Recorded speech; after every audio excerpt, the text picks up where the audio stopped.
Federal Competition and Consumer Protection Commission (FCCPC) has taken decisive action against MultiChoice Nigeria following the company's announcement of significant subscription rate hikes for its DStv and GOtv services.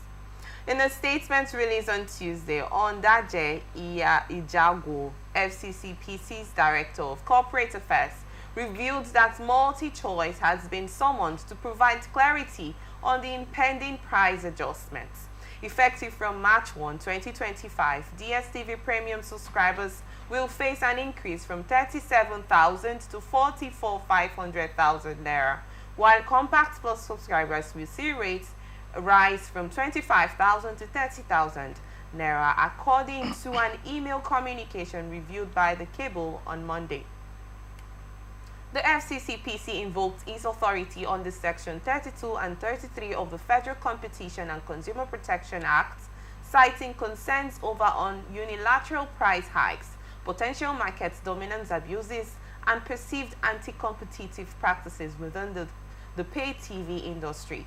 The FCCPC is deeply concerned about the frequency of price increases faced by Nigerian consumers, particularly amidst allegations that MultiChoice employs disparate pricing strategies across different markets, stated Ijago in the release. Failure by MultiChoice to follow satisfactory, explain, adjusters or any violations of fair market practices could lead to regulatory penalties, sanctions, or corrective measures aimed at safeguarding consumers. Furthermore, the FCCPC is collaborating with sector regulators and relevant agencies to ensure equitable competition and consumer protection across Nigeria's broadcasting and digital subscription sectors. I'm sure you're one of this a subscriber, either of them, GOtv or DStv. There was a time where there was this hike around last year. I am not so specific about the particular date. And then we got the information on Monday that MultiChoice has had plans to increase in March 1, 2025, next month, to an upgrade. I'd love to get your thoughts on this, please. Yeah, I used to patronize them before. In my office, I use DStv. At home, I use GOtv. But to be very frank with you, for more than 6 months now, I stopped subscribing. And at home, we use the Wi-Fi. Okay. Everybody, whatever thing you want to watch, use your phone. With 15,000 naira data, everybody is settled. I stopped it. It's meaningless. Why is it meaningless? You may not have light. You may not have power for 2 weeks, and the thing is reading. You pay 37,500 naira, and that you just waste it that way. So common sense should tell you that you are just purposely packing money and throwing inside the well. It's not even river.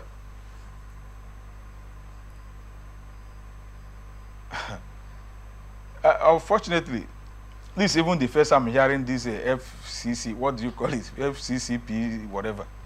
I've not heard about them before. FCCPP, whatever. You know, PPC, CCP. All those names are too much in Nigeria. I've not heard. But if they have woken up now to seemingly do their duty, let God help them. We are waiting to hear the good news of what they will achieve. But as for me, I've boycotted them for good, and if not forever, because I've never seen anything that goes up in this country that comes down again. I'm yet to see it. Let it happen in this one. I'll publish in no less than 5 dailies of national paper. Okay, let me say, considering the fact that recently the telcos decided to increase their tariff hike to 50%. Well, allegedly we heard that MTN reduced to 35 due to some cry outs by Nigerians, which we have not really noticed yet, or probably they They have not. working on it. We have not noticed Well, it. we know that it's on 50%. Almost all of them have increased to 50% as it stands. And then the CBN came to increase ATM withdrawal fee in Nigeria, and then the MultiChoice has also joined the league of the queue of increasing their subscription rates to a particular percentage. This is just like on every aspect. We look at the petroleum sector, there's increasing fuel price. We look at the electricity. I did not talk about the electricity because I know that credit units, 4 credit units, about 1,000 naira. So it depends on the accumulation of electronics, technology devices you have in your house that will determine how much the quantity of energy you want to consume in a week or a month. That goes on and on. And let's go down to the minimum wage, that is 70,000. Imagine a family of 3, or let's say 2 kids, parents 4, and then this is happening. Though you've taken your decision of reducing yours, of boycotting yours entirely, you decided to go on the other way, even though there's a 50% hike in the network provider. Look at all these sectors that there's been increase. What do you think there has to be a necessary need from the government, if we have to say, in order to reduce, cut down most of this increase that is affecting Nigerians? It's the government is handicapped. Why do I say so? They're also part of the problem. They lack that. They don't have that capacity to drive the economy. Economy determines how your country will run. If you have a stable economy, every other thing will be stabilized. Life will be stabilized. Goods and services, price of goods and services will be stabilized. But when you don't know what you are doing, you don't acknowledge that you don't know what you are doing, it's a problem. They are running from pillar to post.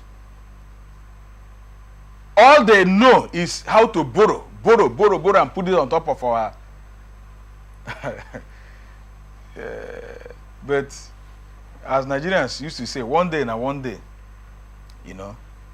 So it's not going to continue that way. One day will be one day. What do you mean by one day will be one day? That's what Nigerians used to say. And I don't know what used to happen. So you still did not hit on what has to be done. I told you that every aspect. Let them revamp the economy. When you revamp the economy, every other thing will take shape. Allow entrepreneurs to survive. Let there be competition. But the people who are there are moving out. Multinational companies that are here are living in drones. They are going back to their country. They are moving out to other countries where their economy is stable, where they have good infrastructure, where there is constant power supply. This is lacking in Nigeria. Nigeria was ranked the same in 1952 with India, Brazil, Singapore, and Malaysia. All of us were equal. But today, Brazil, don't even mention, Singapore is a technological driven economy. India is IT driven economy. Brazil has moved 100 years ahead of us. What are we talking about? The people we are competing with is Niger, Sudan, that is fighting war since I was born. These are the people we are competing with. So what I'm saying that is, when I was in secondary school, my teacher, who claims to be a philosopher, told us one thing. I later found out that he said, who is an idiot? He said, an idiot is he who does not know and does not know that he does not know.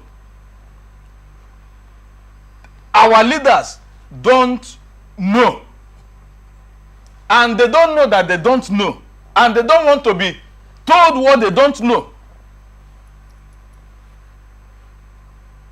That, you know, one of the worst deceit is self-deceit. You are deceiving yourself, thinking that you are deceiving others. It's the worst type of deceit. Chidema, if I'm deceiving you now, it will be meaningful to me. But this one, everything I'm doing is I'm deceiving myself. I think I'm deceiving others. That's the worst kind of deceit. What at the end, who will lose? I'll be the greatest loser. That is what is happening. And what is happening is sycophants, praise singers, idiots are clapping for them. Clapping for them. At the end, what happens? I was just watching what is happening. Anybody EFCC catches today, say we are prosecuting him, he will go into, they will be delaying it. After a while, they say he's the charge of all the how do they used to, EFCC used to put that in. At the end, the person will not, sometimes they will go for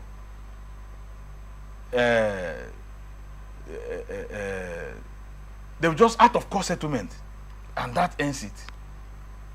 People that stole billions of naira, billions of dollars, billions of pounds, billions of euros, that is meant for the public, meant for the citizens. One person will amass it. Look at Yahya. Let us know what will happen. Let me mention his name. Let's see what will happen, how it will end.